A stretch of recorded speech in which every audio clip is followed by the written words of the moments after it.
All right, welcome everybody.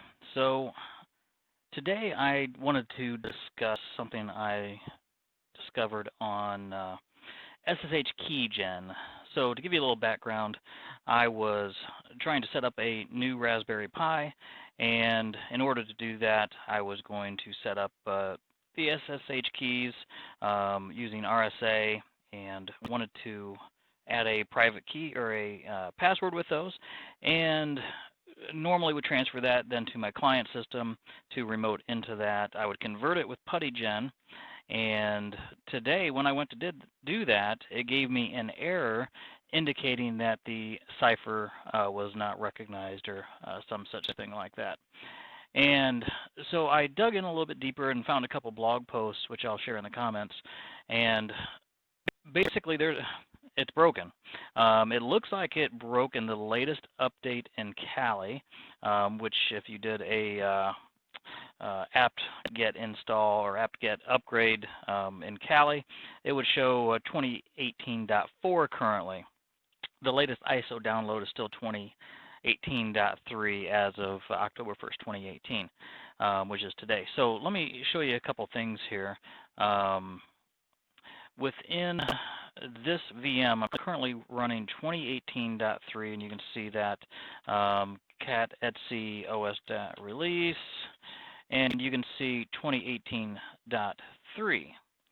And then typically what you would do is do SSH-Keygen RSA-T RSA, and you would hit enter. Where do you want to save it? Yep, of course. Empty passphrase or a regular passphrase. You know, you can put anything in here. 1, 2, 3, 4, 5. 1, 2, 3, 4, 5, and it generates the key. And then normally what you do is, let's see if we cd.ssh,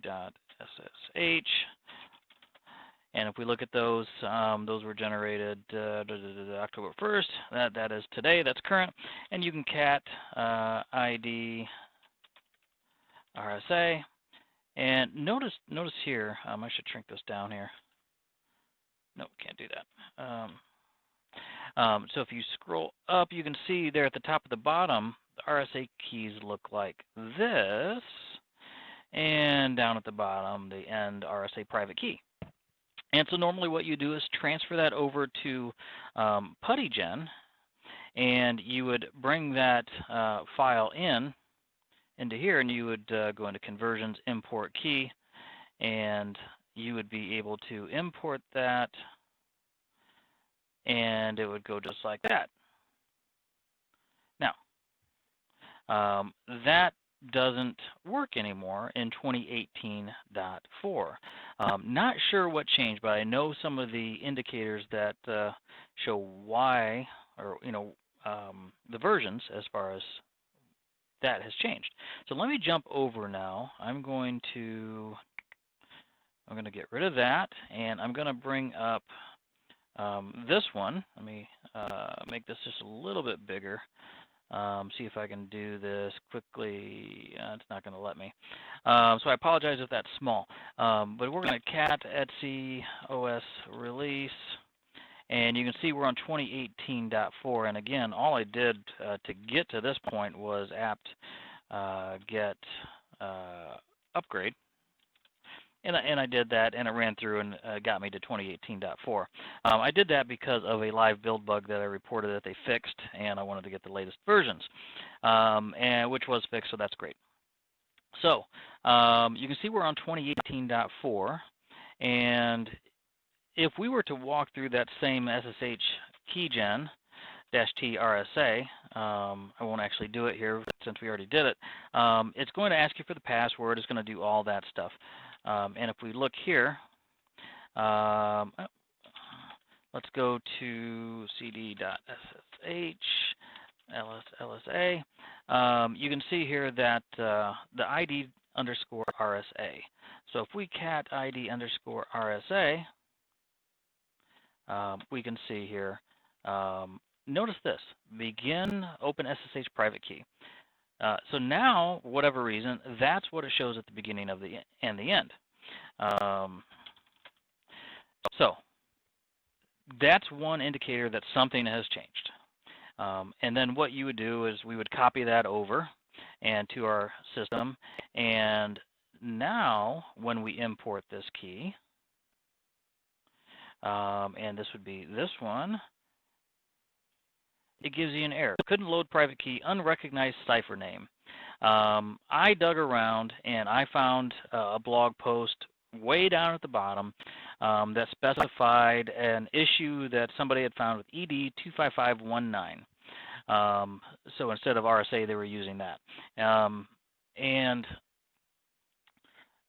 the post just below that, so this is clear at the bottom of this article, and so down at the bottom there was another saying that this did not actually apply to the cipher in question, but it was a problem with the latest version of SSH-Keygen. So I'll put that link again to my blog in the post here for YouTube, and whatever you're watching this on, so you can see that and review the actual post and get that background information. So what that means is there is a workaround involved, and really all it is it's very simple. But again, I did report a bug out to Kali to see if they can do anything with it, because I'm not sure exactly where the problem lies. It looks like it's with the SSH-Keygen package within Kali, so we'll start there.